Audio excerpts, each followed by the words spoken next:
est-ce qu'on change rarement quand tout va bien? Pourquoi est-ce qu'on se réveille seulement quand tout s'effondre? Parce que c'est dans la douleur que tu te rencontres vraiment. C'est dans la chute que tu te découvres de quoi tu es fait. Aujourd'hui, on va parler de ce que personne n'aime vivre, mais que tout le monde traverse. La douleur.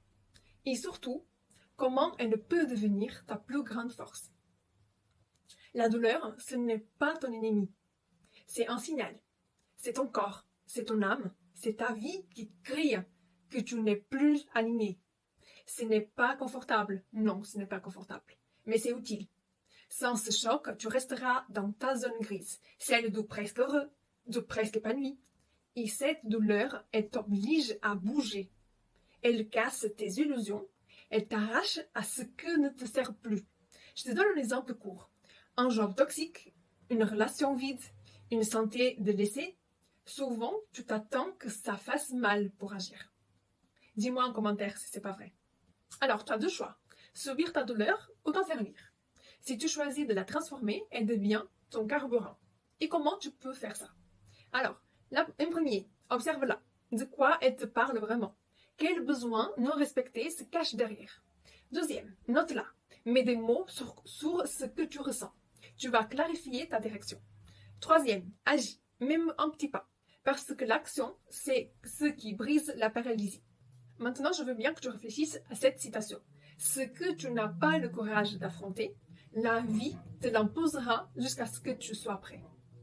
Dis-moi en commentaire. Ça te parle cette citation? Ça te fait réfléchir à quoi? Maintenant, je peux partager un peu de mon parcours.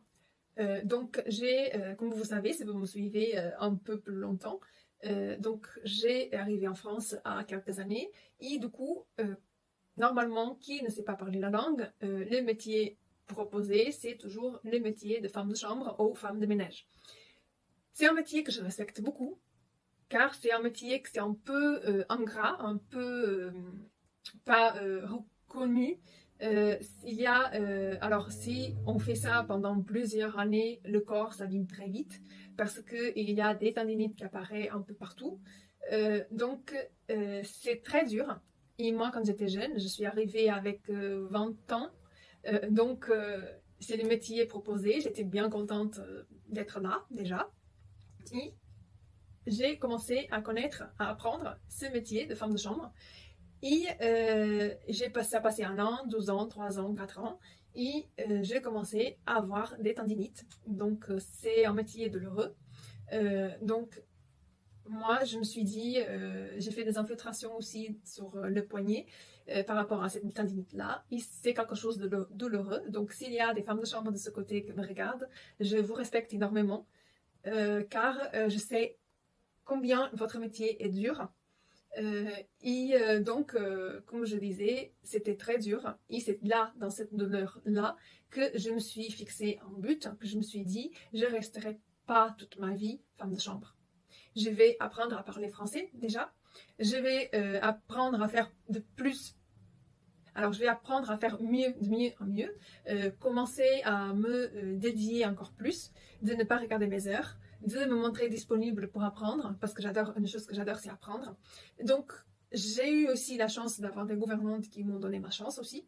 Donc, j'ai sorti de l'hôtel, j'ai passé un autre et d'autres un autre, toujours avoir plus d'expérience de femme de chambre, à première femme de chambre. Après, j'ai passé à remplacer la gouvernante dans son jour de repos. Je ne comptais pas mes heures, je gagnais pas plus pour ça, mais mon but c'était vraiment d'arriver plus loin pour ne plus passer par cette douleur-là. Donc c'est cette douleur-là qui m'a donné la force de réussir, d'avoir un objectif.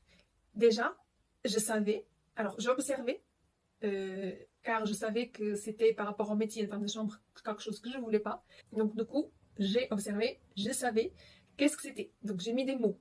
D'accord. Après, j'ai commencé à agir petit à petit, impliquer beaucoup.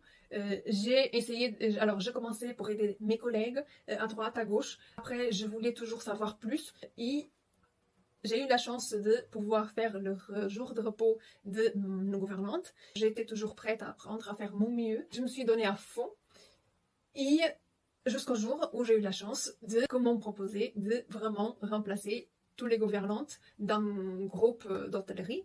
J'ai commencé par remplacer toutes les gouvernantes de ce groupe hôtelier et j'adorais ça. Alors je faisais 10 hôtels, donc à chaque hôtel son fonctionnement et j'adorais ça. Et après, je me suis dit, non, ça suffit de courir partout, de vouloir toujours plus, j'arrivais pas parce qu'en fait, ça commençait une autre douleur. Du coup, je me suis dit, maintenant mon but, donc j'ai réussi à motiver jusqu'au jour où on m'a donné la chance d'être gouvernante dans un hôtel, gouvernante générale.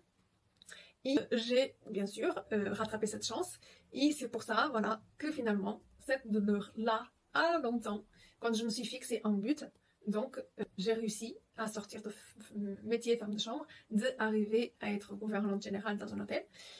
Et c'est là où je me trouve aujourd'hui. Donc c'est pour ça que je respecte beaucoup mon équipe.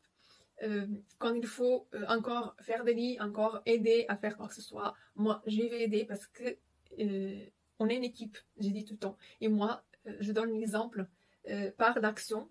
Et c'est bien d'aider quand on a besoin. Parce que moi, je suis rien sans les femmes de chambre. Les femmes de chambre, il faut vraiment quelqu'un pour gérer, c'est normal. Mais on est vraiment une équipe et moi, je suis fière de mon équipe actuellement.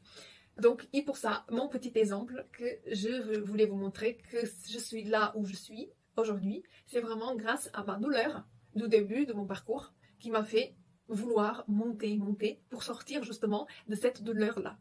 De cette douleur que j'arrivais pas à le tenir pour longtemps. Donc vraiment, je me suis mis en but, j'ai agi après avoir identifié cette douleur. Donc voilà pour partage de ma petite histoire. C'était un peu long, mais je veux bien savoir ton histoire. C'est quoi ton histoire? C'est quoi ta douleur en ce moment? Donc s'il y a des femmes de chambre aussi qui me regardent, partagez. C'est quoi votre douleur? J'espère que ma petite histoire, ça va servir en quelque sorte comme la motivation pour vous. Peu importe le métier que vous avez, peu importe la douleur que vous avez, servez-vous de cette douleur et transformez-la en puissance. Et commencez à construire un avenir. Challengez-vous. Commencez à écrire des buts, même s'ils sont tout petits. Commencez. Ne lâchez pas. J'ai partagé mon histoire pour vous motiver, pour vous donner le courage et pour vous montrer que c'est possible. Servez-vous de cette douleur. Ne lâchez pas. Car chaque douleur traversée construit une version plus forte de toi. La discipline que tu n'avais pas, tu la développes. La confiance que tu avais perdue, tu le rebâtis. L'amour que tu attendais des autres, tu l'apprends à te donner toi-même. La douleur, ce n'est pas une fin, c'est un accouchement. Un passage vers une version de toi que tu ne soupçonnais même pas. Alors ne fuis plus de ce que tu ressens. Ne fuis plus de ces moments difficiles. Regarde-les en face et utilise-les pour t'élever. Parce que ce n'est pas le confort qui te transforme. C'est le feu, c'est la douleur. Si ce message t'a touché, laisse-moi un commentaire avec le mot « renaître ». Et abonne-toi, parce que chaque semaine, on va transformer ta douleur en puissance. Allez, partage-moi en commentaire. J'ai très envie de savoir ta petite histoire, ta douleur, et qu'est-ce que tu vas faire pour la transformer.